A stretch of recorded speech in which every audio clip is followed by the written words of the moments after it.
ವಿರಾಮದ ಬಳಿಕ ಜಾತಕ ಫಲ ವಿಶೇಷ ಕಾರ್ಯಕ್ರಮಕ್ಕೆ ಮತ್ತೆ ಸ್ವಾಗತ. ಶಾಸ್ತ್ರಿಗಳೇ, ನುಡಿದ 6 ರಾಶಿಗಳ ಫಲಾಫಲ ಹೇಗಿದೆ ತಿಳಿಸ್ಕೊಡೋದಾದ್ರೆ?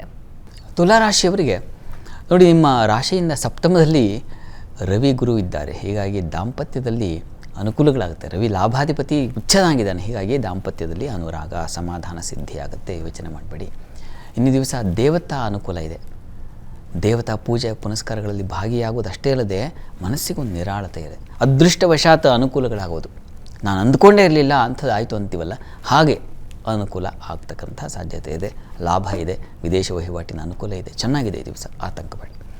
ಪ್ರಾರ್ಥನೆಗೆ ದಿವಸ ಇಷ್ಟ ದೇವತಾ ಆರಾಧನೆ ಮಾಡಿ. ಇನ್ನು ವೃಶ್ಚಿಕ ರಾಶಿ. ವೃಶ್ಚಿಕ ರಾಶಿಯವರಿಗೆ ದಿವಸ ನೋಡಿ, ನಿಮ್ಮ ರಾಶಿಯಿಂದ ಕರ್ಮಸ್ಥಾನದಲ್ಲಿ ಮಾಂದಿ ಉದಯಾದರೆ ವೃತ್ತಿ ಕೆಲಸಗಳಲ್ಲಿ ನೋಡಿ ತೊಡಕುಗಳು, ವಿಘ್ನಗಳು, ಇಬ್ಬಾಗ ಆಗ್ತಕ್ಕಂಥದ್ದು, ಸ್ಥಾನಚ್ಯುತಿ ಅಂತೀವಲ್ಲ, ಭಯ ಉಂಟಾಗೋದು. ಏನಪ್ಪ ಕೆಲಸ ಇರುತ್ತಾ ಇಲ್ವಾ, ಈ ಥರದೊಂದು ಭಯ ಶುರುವಾಗುತ್ತೆ. ಚಂದ್ರ ಬೇರೆ ಅಷ್ಟಮದಲ್ಲಿ, ಹೀಗಾಗಿ ಮನಸ್ಸಿಗೆ ಪೆಟ್ಟು ಬೀಳುತ್ತೆ. ಹೆಣ್ಣುಮಕ್ಕಳಿಗೆ ಮನಸ್ತಾಪಗಳಾಗತಕ್ಕಂಥದ್ದು, ಸೋಲು ಉಂಟಾಗೋದು, ಮನಸ್ಸಿಗೆ ಬೇಸರ ಆಗೋದು, ಈ ಥರದ್ದೆಲ್ಲ ಸ್ವಲ್ಪ ವೀಕ್ ಇದೆ ಈ ದಿವಸ. ಹೀಗಾಗಿ ಪ್ರಾರ್ಥನೆಗೆ ಏನಪ್ಪ ಮಾಡಬೇಕು ಅಂದರೆ, ಈ ದಿವಸ ದುರ್ಗಾ ಸಪ್ತಶತಿ ಪಾರಾಯಣ ಮಾಡೋದು ತುಂಬ ಒಳ್ಳೆಯದು, ಅಥವಾ ದುರ್ಗಾ ದರ್ಶನ ಕೂಡ ಒಳ್ಳೆಯದು. ಇನ್ನು ಧನುಸ್ಸು ರಾಶಿ. ಧನುರಾಶಿಯವರಿಗೆ ದಿವಸ ನೋಡಿ, ವೃತ್ತಿಯಲ್ಲಿ ಪರಿಶ್ರಮ ಹೆಚ್ಚಾಗಿದೆ.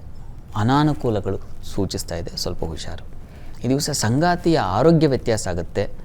ಸಹಕಾರ ಇದೆ, ಅನ್ಯೋನ್ಯತೆ ಇದೆ, ಆದರೆ ಆರೋಗ್ಯ ವ್ಯತ್ಯಾಸ ಸೂಚಿಸ್ತಾ ಇದೆ, ಸ್ವಲ್ಪ ಹುಷಾರು. ಇನ್ನು ಸ್ವಲ್ಪ ಮಟ್ಟಿಗೆ ತಂದೆ ಮಕ್ಕಳಲ್ಲಿ ಭಿನ್ನಾಭಿಪ್ರಾಯ ಬರುತ್ತೆ.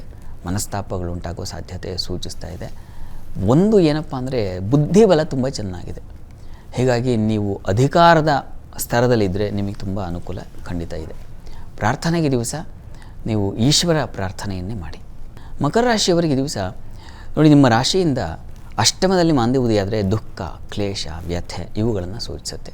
ಸಪ್ತಮಾಧಿಪತಿ ಅಷ್ಟಮದಲ್ಲಿದ್ದರೆ ದಾಂಪತ್ಯದಲ್ಲಿ ಕಲಹ, ಸಂಗಾತಿಯಲ್ಲಿ ಸಿಟ್ಟು ಬರುತ್ತೆ, ಕೋಪ ಬರುತ್ತೆ, ಜಗಳ ಆಗುತ್ತೆ, ಅದೇ ವೈರಿ ಅನಿಸ್ಬಿಡುತ್ತೆ. ಹೀಗಾಗಿ ಅಂಥದ್ದೊಂದು ಸೂಚಿಸ್ತಾ ಇದೆ, ಹುಷಾರು. ಅಂದರೆ ಮನಸ್ತಾಪಗಳಾಗೋ ಲಕ್ಷಣ ಸೂಚಿಸ್ತಾ ಇದೆ. ಏನಪ್ಪ ಒಳ್ಳೆಯದೇನಪ್ಪ ಅಂದರೆ, ಮಿತ್ರರಿಂದ ಸಹಾಯ, ಮಿತ್ರರ ಸಲಹೆ ತಗೊಳ್ಳಿ. ಅವರು ಒಂದು ಒಳ್ಳೆಯ ಉಪಾಯ ಹೇಳ್ತಾರೆ, ಅದರಿಂದ ಅನುಕೂಲ ಆಗುತ್ತೆ. ಮಿತ್ರರಿಂದ ಸಹಕಾರ ಸಿಗುತ್ತೆ. ಪ್ರಾರ್ಥನೆಗೆ ದಿವಸ ತಪ್ಪದೇ ಈಶ್ವರ ಸನ್ನಿಧಾನದಲ್ಲಿ ಒಂದು ರುದ್ರಾಭಿಷೇಕ ಮಾಡಿಸಿ. ಇನ್ನು ಕುಂಭರಾಶಿ. ಕುಂಭರಾಶಿಯವರಿಗೆ ದಿವಸ ನೋಡಿ, ವೃತ್ತಿಯಲ್ಲಿ ತುಂಬ ಚೆನ್ನಾಗಿದೆ. ಅನುಕೂಲಕರ ಫಲವನ್ನು ಸೂಚಿಸ್ತಾ ಇದೆ. ಮಾತಿನ ಬಲ ಚೆನ್ನಾಗಿದೆ. ಈ ವಸ್ತ್ರ ವ್ಯಾಪಾರ, ಹಾಲು ಹೈನು ವ್ಯಾಪಾರಗಳಿಗೆ ತುಂಬ ಚೆನ್ನಾಗಿದೆ. ನಿಮ್ಮ ಸಹೋದರ ಸಹಕಾರ ತುಂಬ ಚೆನ್ನಾಗಿದೆ. ಮಕ್ಕಳಿಂದಲೂ ಕೂಡ ನಿಮಗೆ ಸಹಾಯ ಅದೆಲ್ಲ ಕಾಣಬಹುದು. ಆದರೆ ಸಂಗಾತಿಯಲ್ಲಿ ಮನಸ್ತಾಪ, ವಿರೋಧಗಳು ಬರೋ ಸಾಧ್ಯತೆ ಇದೆ. ವ್ಯಾಪಾರಿಗಳಿಗೆ ತೊಂದರೆಗಳು, ಮೋಸಗಳಾಗೋ ಸಾಧ್ಯತೆ ಇದೆ. ಇದರ ನಿವಾರಣೆಗೆ ನೀವೂ ಕೂಡ ಈಶ್ವರ ಸನ್ನಿಧಾನದಲ್ಲಿ ಒಂದು ಪಂಚಾಮೃತ ಸೇವೆ ಮಾಡಿಸಿ. ಇನ್ನು ಮೀನರಾಶಿ.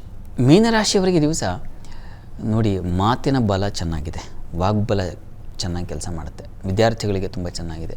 ಬಂಧು ಮಿತ್ರರ ಸಹಾಯ ತುಂಬ ಚೆನ್ನಾಗಿರುತ್ತದೆ ಈ ದಿವಸ. ಬಂಧುಗಳಿಂದ ತುಂಬ ಅನುಕೂಲ ಉಂಟಾಗುತ್ತೆ. ಮಕ್ಕಳಿಂದಲೂ ಅನುಕೂಲ ಇದೆ. ಸ್ವಲ್ಪ ಸಾಲ ಬಾಧೆ ಸಿಕ್ಕಾಕೊಳ್ಳೋ ಸಾಧ್ಯತೆ ಇದೆ. ಹೀಗಾಗಿ ನರಸಿಂಹ ಪ್ರಾರ್ಥನೆ ಮಾಡಿ. ಈ ದಿವಸ 12 ರಾಶಿಗಳವರು, ರಾಶಿ ಗೊತ್ತಿಲ್ಲ ಅಂತಕ್ಕಂಥವರು ಹೇಳಬಹುದಾದ ಮಂತ್ರ ಯಾವುದಪ್ಪ? ಸೂರ್ಯನದೇ ಮಂತ್ರವನ್ನು ಹೇಳ್ಕೊಳ್ಳೋಣ.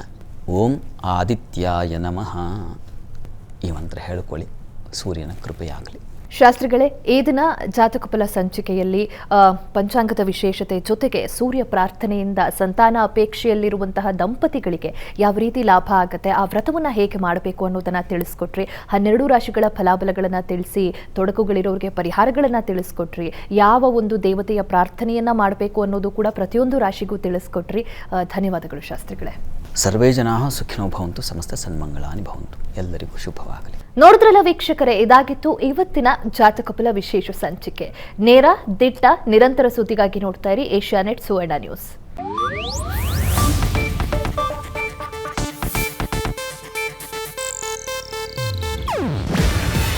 ಇದು ಏಷ್ಯಾನೆಟ್ ನ್ಯೂಸ್ ನೆಟ್ವರ್ಕ್ ಪ್ರಸ್ತುತಿ. ನೀವು ನೋಡ್ತಿದ್ದೀರಾ ಏಷ್ಯಾನೆಟ್ ಸುವರ್ಣ ನ್ಯೂಸ್.